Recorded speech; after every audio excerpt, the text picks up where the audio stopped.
We're now at time working with the 53 F100, 351 in it. We're now setting up all the brakes, brand new brake lines. The master, we're gonna actually put an upper mounted one up here. Gonna check clearances on the fender, which I believe connect right here on this model. So it's just a starting video, bear with me. We'll keep on recording step by step. All right, back at it. We're now flaring ends. We made little mounts for the brake lines on the rubbers. Slowly gonna work our way up and over to this T, but we're actually swapping that out. My partner's on his way to grab one now. Mounted this side, set that up, and flared that in with a short piece and an adapter to flare into the T. And we're working on doing all the line right now. We have also noticed we didn't have anything for a line mount on this side, so we took an aftermarket steel braider and it simply pops through, just a simple welded on piece, slight angle, slapping some new clips on that. Same thing on this side, simple, looks good. And when I get done, we're gonna match these brake lines. That'll go down and under and along there and back up to the other side at the master.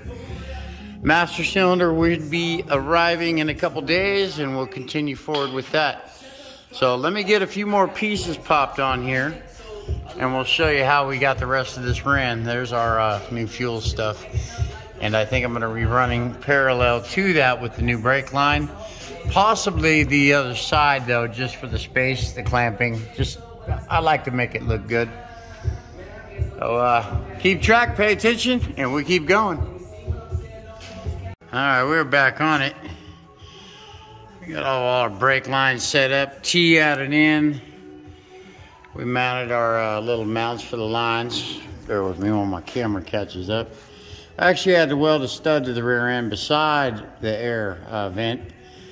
Just followed everything up and over. We weren't gonna paint this, but we decided to, just to blend everything in. And yeah, simply right there, follows it around. Got a little bit of play in the line for the rear end movement, travel, whatever you want to call it. And we just ran kind of a parallel to all the other lines for the fuel. And up and around. I know this is kind of a tight bend. I believe this is a Mustang 2 front end. These are very common for putting in old schools. And we're going to take all three lines. We've got to run one more line along this parallel for the right front wheel. And then everything kind of just connects. We welded a couple little simple brackets for the mounting of the horseshoes. And we're going straight up, and we'll bend them all sequentially. There we go. Let me run the last line. We'll take one more video. All right. Welcome back, YouTube. Good morning. Sunny outside. Here we go.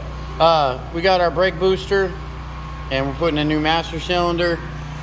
This truck is a 53 F100, so it came with the setup that actually originally was mounted down here with the pedal that goes through the floor. We're modifying it, putting our brake booster roughly, these two screws kind of mark me out, so don't mind the mess. With our vacuum line pointing towards the motor, we're going to be roughly sitting about there. This is one of those kits, and now this has kind of a different style steering column and everything to it. So what I'm doing is I'm mounting this up. I'm going to make a bolt that bolts 2 bolts to the dash, and then the 4 bolts through the firewall to the booster. Now we put this on. Notice that I am on a rib, but we're gonna have to probably use 1/4-inch spacers on all 4 of these bolts. Or you could simply cut this and flatten it out to the firewall, but we're gonna try to kind of keep it OEM for the guy, so I'll slap a few washers in there, make it look good. And we have aftermarket gas pedal as well. This will roughly be here, and then this will be on one side, and our brake pedal will roughly be about here, which should split the steering column right between the two, and I think we'll be okay. So bear with me for a minute. as I set this up, I did cut some of the end of this off to make it clear for the dash. It was about 3 inches longer, which wouldn't have fit. So there you go, bear with me, I'll keep going.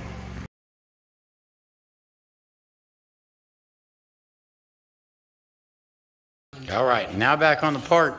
We got our proportioner mounted. Simply runs a line from here to here, fronts, and a line from here to here for the back for the brakes. This is actually the proportioning part that goes to the rear brakes to cut down the pressure, because the front ones take more than the rear. This would be one front. This right here would be the other front. So with that being said, we tie in all 3 of these lines. 2 of them go to the front, 1 goes to the rear. Make sure you got your lines in correct order. You don't want to have them mixed up. So we're going to tie all that in, and we've got our brake set up ready. I'll be putting a bolt in here instead of a self-tapper. That was a temporary. And then I think one other thing with these kits, I don't like the angle of the brake pedal. I'd like that to match a little more, so I'm going to end up slicing at the bottom and bringing that pedal out a little bit on the bottom side to match up to the correct position. Simple little fixes. We'll touch those up as we go. All right, here's our conclusion. Kind of a mess still.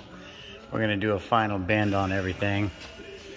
We're going to make one mount, a tab that goes out and lines up right there and simply welds and pinches these together so that they stay sequential all the way down. And it's connected all the way to the back end, so all that's in place.